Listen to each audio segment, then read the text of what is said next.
Bismillahirrahmanirrahim. Assalamualaikum warahmatullahi wabarakatuh. Kita buka majlis kita dengan umul kitab Al-Fatihah. A'udzubillahi minasyaitonirrajim. Bismillahirrahmanirrahim. Alhamdulillahirabbil alamin. Arrahmanirrahim. Maliki yaumiddin. Iyyaka na'budu wa iyyaka nasta'in. Ihdinas siratal mustaqim.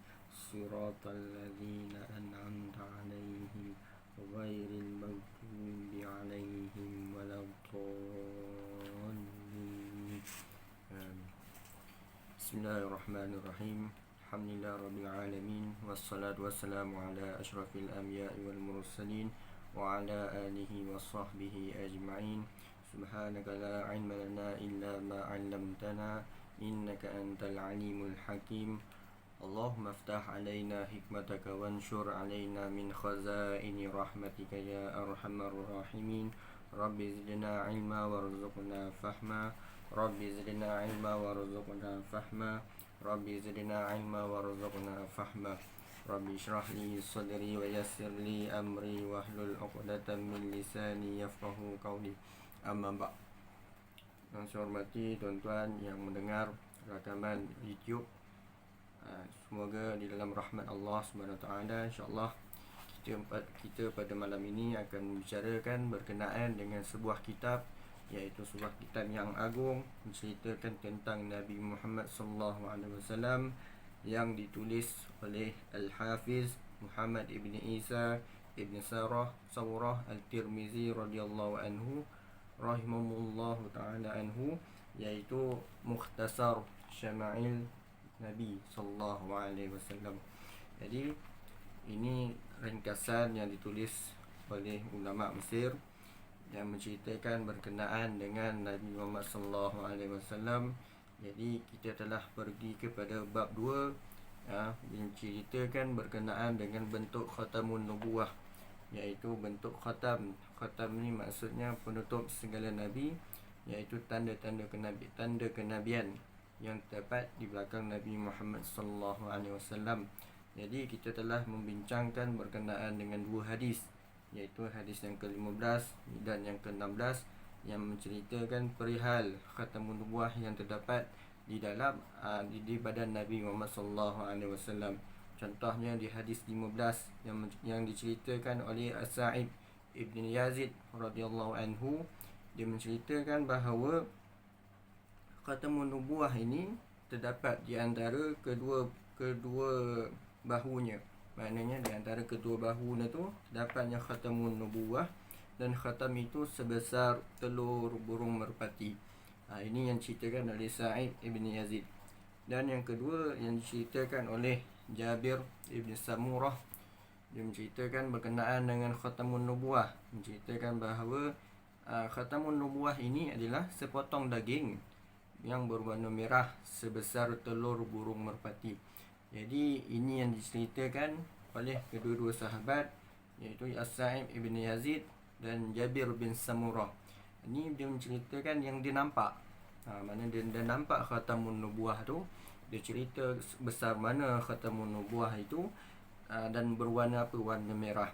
Jadi kita pergi pula kepada hadis yang ke-17 daripada Rumaithah radhiyallahu anha berkata, sami'tu Rasulullah sallallahu alaihi wasallam walau asya'u an uqabbila al-khatam alladhi baina katifaihi min qurbihi la fa'altu.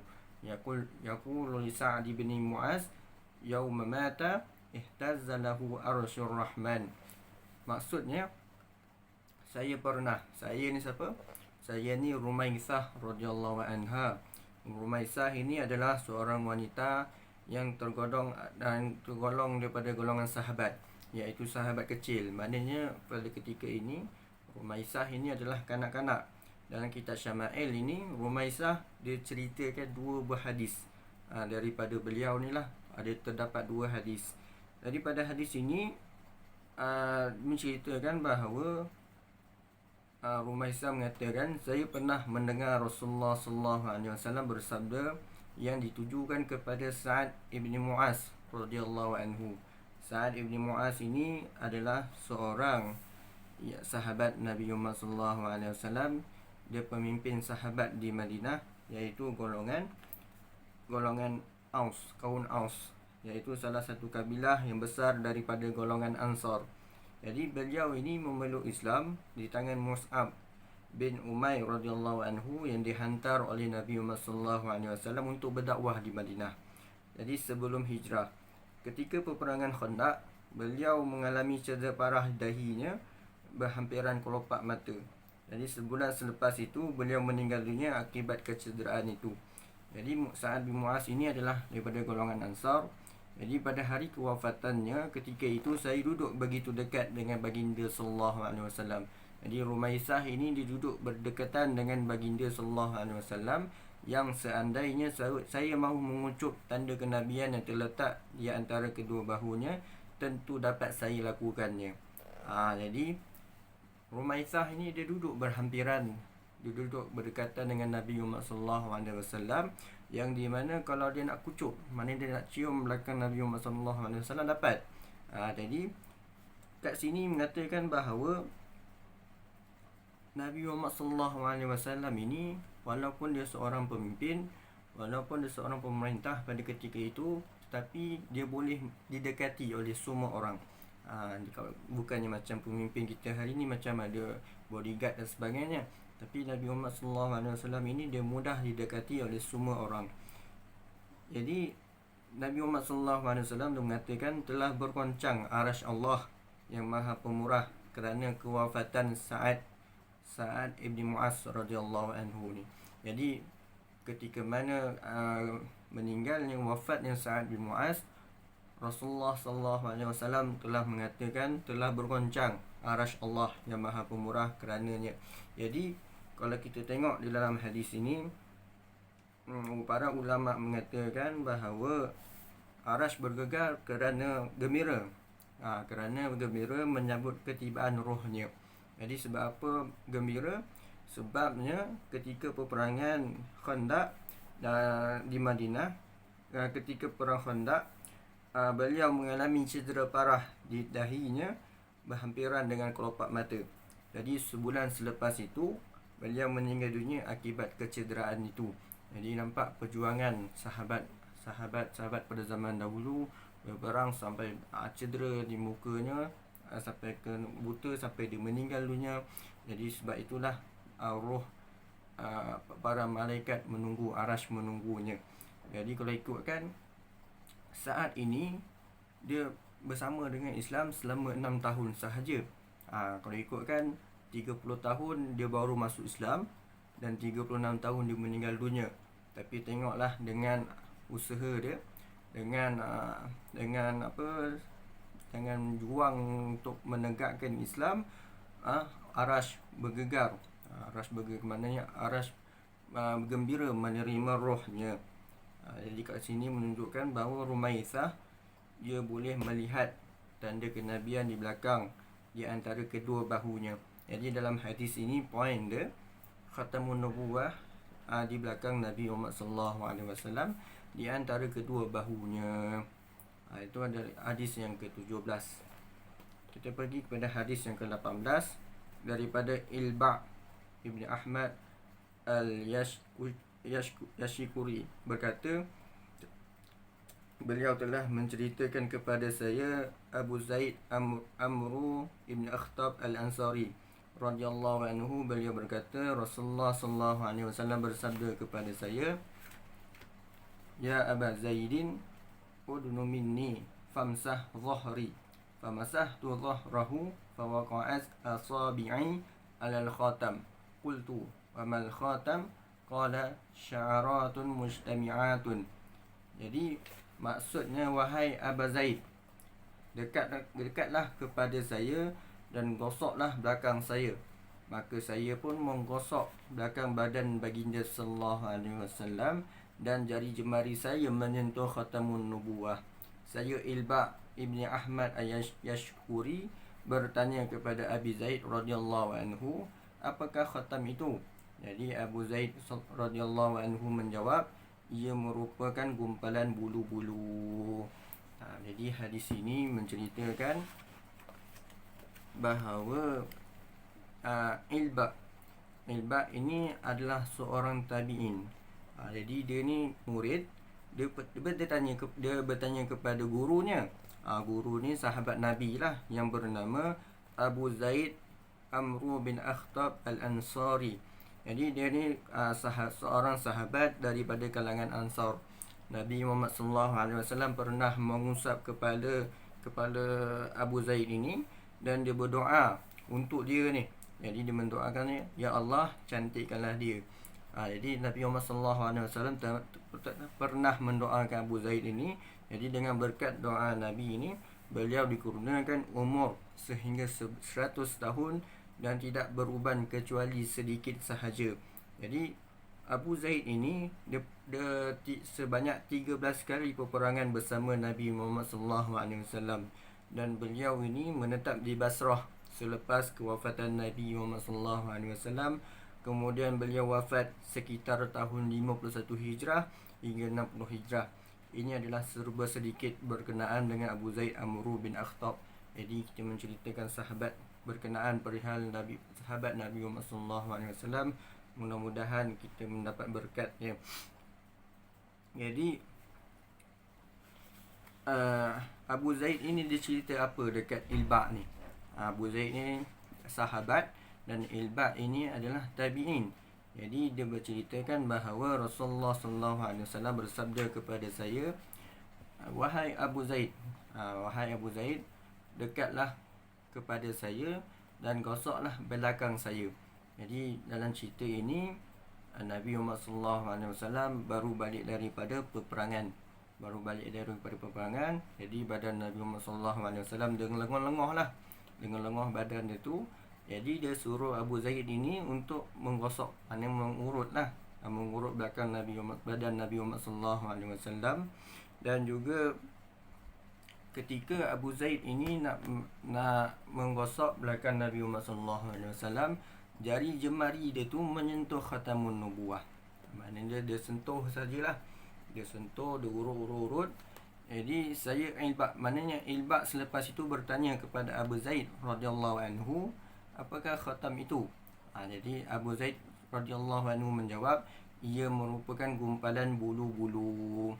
Jadi dalam hadis ini menurut Imam Al-Qastalani, sahabat Nabi yang bernama Abu Zaid ini, dia tidak melihat cap kenabian itu. Tanda kenabian itu dia tidak nampak dengan matanya, akan tetapi dia dapat merasakannya. Dia rasa bahawa ini terdapat bulu-bulu. Jadi oleh hal yang demikian, cerita tentangnya hanya berdasarkan apa yang dirasainya sahaja oleh tangan beliau itu, iaitu rambut atau bulu yang berada di sekitar cap kenabian tersebut. Jadi Abu Zaid ini diceritakan apa yang dirasanya sahaja. Time urut tu Abu Zaid dia buka baju Nabi Muhammad SAW belakang tu, tapi dia tidak melihat, dia sekadar mengurut sahaja.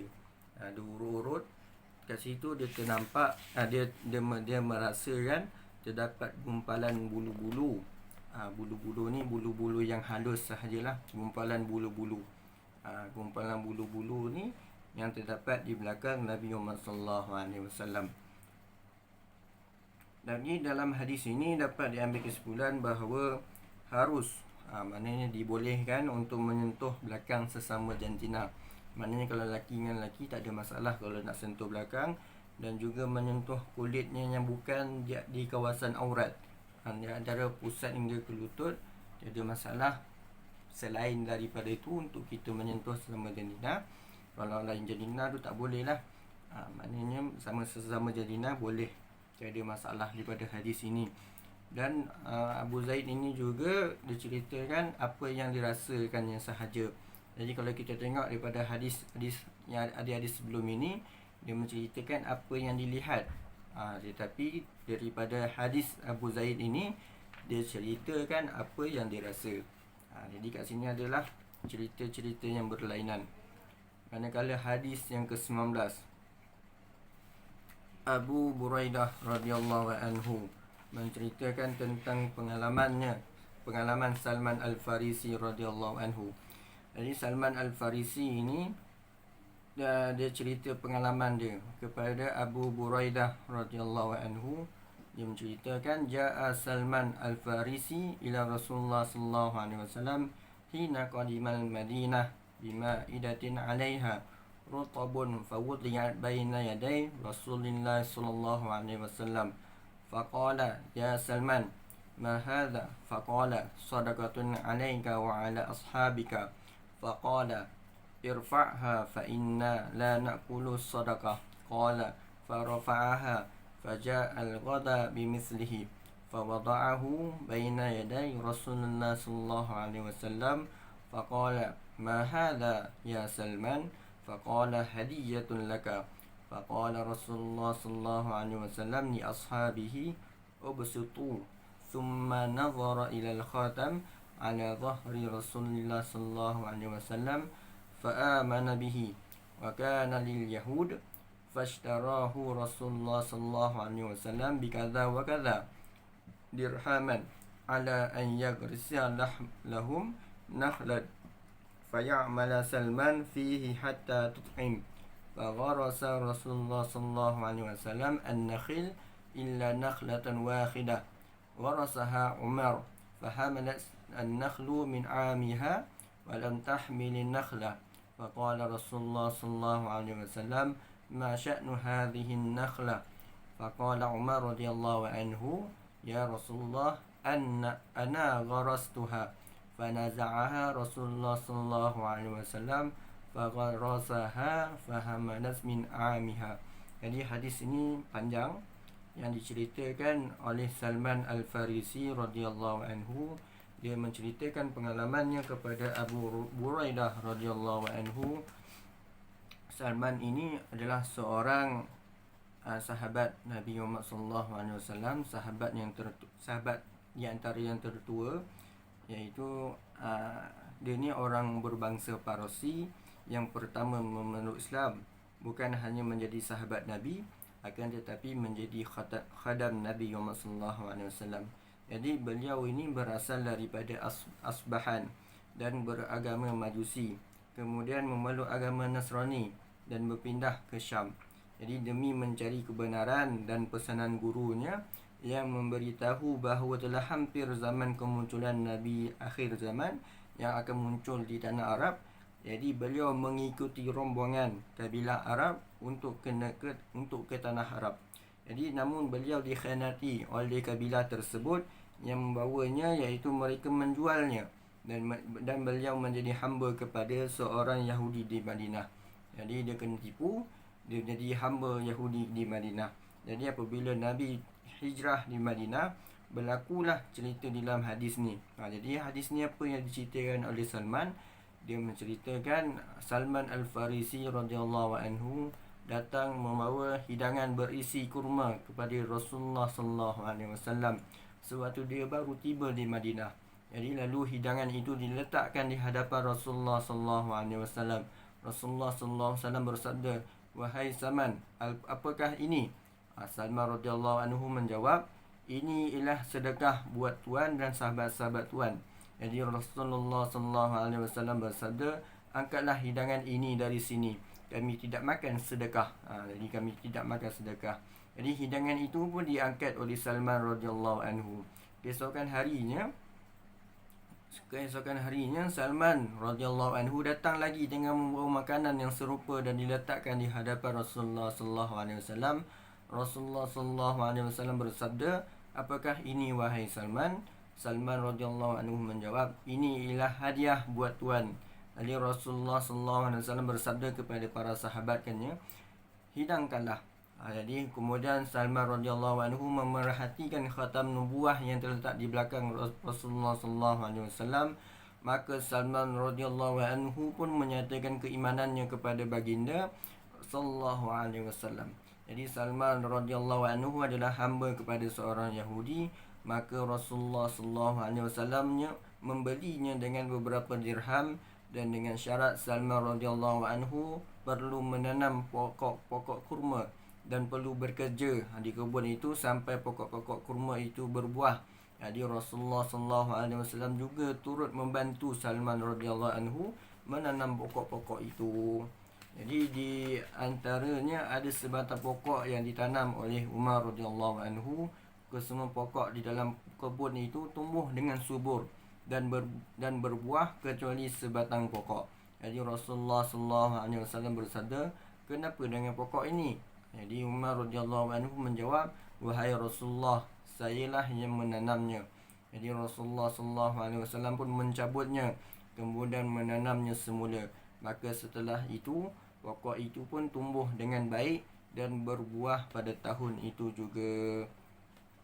Jadi dalam hadis ini Salman Al-Farisi dia menceritakan pengalamannya dengan Rasulullah sallallahu alaihi wasallam kepada Abu Buraidah radhiyallahu anhu.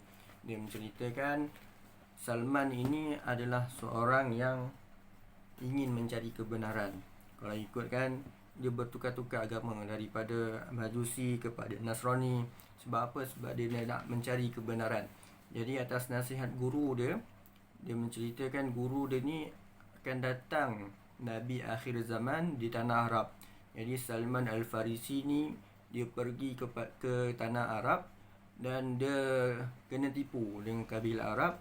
Jadi dia telah menjadi hamba di Madinah, jadi hamba Yahudi.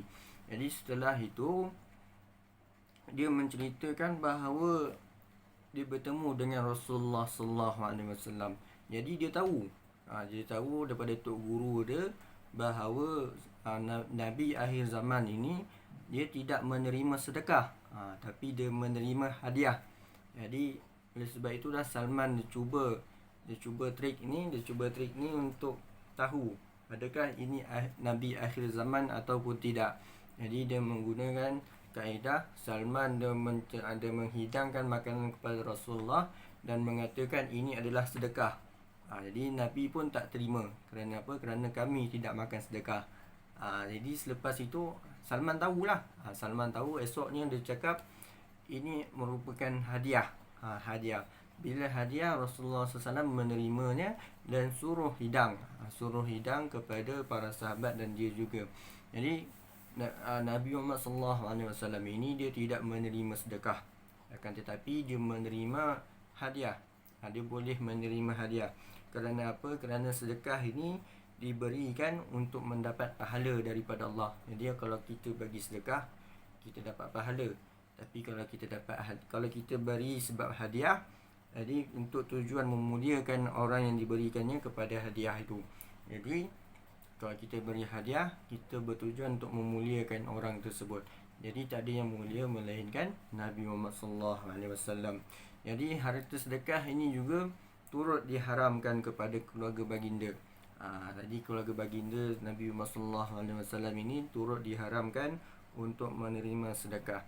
Ini berdasarkan hadis, inna hadhihi sadaqat innama hiya awsakhun nas wa innama la tahillu li Muhammad wa la li ali Muhammad. Maksudnya sesungguhnya sedekah ini ialah harta yang dikeluarkan untuk membersihkan kekotoran manusia. Oleh itu tidak halal baginya untuk Muhammad dan juga keluarganya. Jadi kat sini tidak boleh seseorang untuk memberi kepada keluarga Nabi Muhammad sallallahu alaihi wasallam dan juga kepada Nabi Muhammad sallallahu alaihi wasallam atas sedekah. Tetapi kalau hadiah dibenarkan. Jadi kat sini sunat menerima hadiah asalkan ia baik dan halal serta tidak ada tujuan yang jahat yang tersembunyi macam rasuah ke, itu haramlah. Tetapi kalau orang tu nak beri kita sebab hadiah, jadi kita sunat untuk menerimanya. Mana dalam hadis Nabi Muhammad sallallahu alaihi wasallam mengatakan, "Lau uhdiya ilayya qura laqabiltu." Maknanya jika dia hadiahkan kepadaku betis kambing, pasti aku akan menerimanya. Maknanya hadiah yang diberikan kepada Nabi Muhammad sallallahu alaihi wasallam, Nabi akan menerimanya. Jadi tahadu tahabbu. Maknanya salinglah memberi hadiah, nescaya kamu akan saling berkasih sayang. Ada hikmah selalu memberi hadiah ini akan mewujudkan kasih sayang di antara satu sama lain. Jadi kalau kita ikut dalam kisah Salman ini, Salman menceritakan tok guru dia mengatakan bahawa Nabi akhir zaman ini tidak menerima sedekah. Jadi Salman dia cuba trik ini dan dia tahu bahawa Nabi Muhammad sallallahu alaihi wasallam ini merupakan Nabi akhir zaman.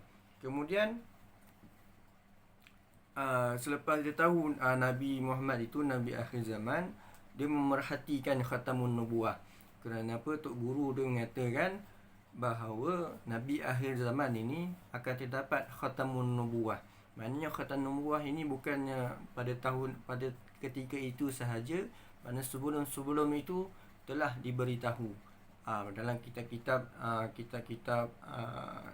selain Al-Quran, dia menceritakan bahawa memang Nabi akhir zaman ini terdapatnya tanda khatamun nubuwah. Jadi Salman pun dia tahu, cerita tu. Dia pun memerhatikan khatamun nubuwah yang terdapat di belakang Nabi Muhammad sallallahu alaihi wasallam. Jadi ketika itu bila dia lihat khatamun nubuwah di belakang Nabi Muhammad sallallahu alaihi wasallam, maka Salman pun menyatakan keimanannya kepada baginda sallallahu alaihi wasallam. Jadi selepas dia percaya bahawa Nabi Muhammad sallallahu alaihi wasallam itu adalah nabi, maka dia pun masuk Islam di hadapan Nabi Muhammad sallallahu alaihi wasallam. Jadi Salman ini merupakan hamba kepada seorang Yahudi. Maka Rasulullah sallallahu alaihi wasallam itu membelinya dengan beberapa dirham, dan dengan syarat Salman perlu menanam pokok-pokok kurma dan bekerja di kebun itu sampai pokok-pokok kurma itu berbuah. Jadi Salman dibebaskan daripada menjadi hamba kepada seorang yang merdeka, tetapi dengan syarat dia perlu bekerja di kebun kurma. Kebun kurma yang dia perlu menanam pokok-pokok kurma tersebut. Jadi Rasulullah SAW juga membantu Salman menanam pokok-pokok itu, dan antaranya ada sebatang pokok yang ditanam oleh Umar radhiyallahu anhu. Jadi Sayyidina Umar juga membantu Salman Al-Farisi ini untuk menanam pokok. Jadi setelah beberapa lama, kesemua pokok di dalam kebun itu pun tumbuh dengan subur. Dan berbuah kecuali sebatang pokok. Kecuali sebatang pokok ini yang ditanam oleh Umar radhiyallahu anhu. Jadi Rasulullah SAW bersabda, kenapa dengan pokok ni? Jadi Umar radhiyallahu anhu menjawab, wahai Rasulullah, sayalah yang menanamnya. Jadi Rasulullah SAW mencabutnya, kemudian menanamnya semula. Maka setelah itu pokok itu pun tumbuh dengan baik dan berbuah pada tahun itu juga. Jadi dengan berkat tangan Nabi Muhammad SAW, pokok kurma itu pun tumbuh dengan mekar, tumbuh dan berbuah pada tahun itu juga. Jadi dapat disimpulkan bahawa dalam hadis yang diceritakan oleh Salman Al-Farisi ini, dia menceritakan bahawa memang terdapat khatamun nubuwah di belakang Nabi Muhammad SAW. Oleh sebab itulah Salman Al-Farisi ini memasuki Islam. Jadi kita telah membincangkan berkenaan dengan tiga hadis yang menceritakan berkenaan dengan bentuk khatamun nubuwah. Jadi yang daripada Rumaisah, dia menceritakan bahawa dia nampak belakang Nabi Muhammad SAW ini dengan terlampau dekat. Dengan dekat, seandainya boleh kucup, dia boleh kucup. Maksudnya dekatnya Rumaisah ini dengan Nabi Muhammad SAW. Manakala hadis yang kedua yang diceritakan oleh tabi'in, iaitu Ilba' Ibn Ahmad Al-Yashkuri, dia menceritakan bahawa sahabat Abu Zaid Amru bin Akhtab Al-Ansari, dia diminta untuk mengurut ataupun menyentuh di belakang Nabi Muhammad SAW tanpa melihatnya. Jadi Abu Zaid menceritakan bahawa khatamun nubuwah ini adalah gumpalan bulu-bulu. Maknanya gumpalan bulu-bulu yang halus. Maknanya tak terlampau lebat lah.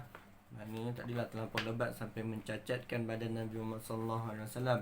Jadi dia adalah umpama bulu-bulu yang halus, gumpalan bulu-bulu yang halus. Yang ke-19, hadis ke-19 menceritakan Salman Al-Farisi punya pengalaman. Diceritakan pengalamannya kepada Abu Buraidah radhiyallahu anhu. Dia ceritakan bahawa khatamun nubuwah ini memang terdapat di belakang Rasulullah sallallahu alaihi wasallam. Jadi cukup sekadar ini sahaja. InsyaAllah kita akan sambung kepada hadis yang berikutnya, hadis yang ke-20 sampailah khatam. kita akan ceritakan berkenaan dengan khatamun nubuwah. Jadi cukup sekadar ini sahaja. Assalamualaikum warahmatullahi wabarakatuh.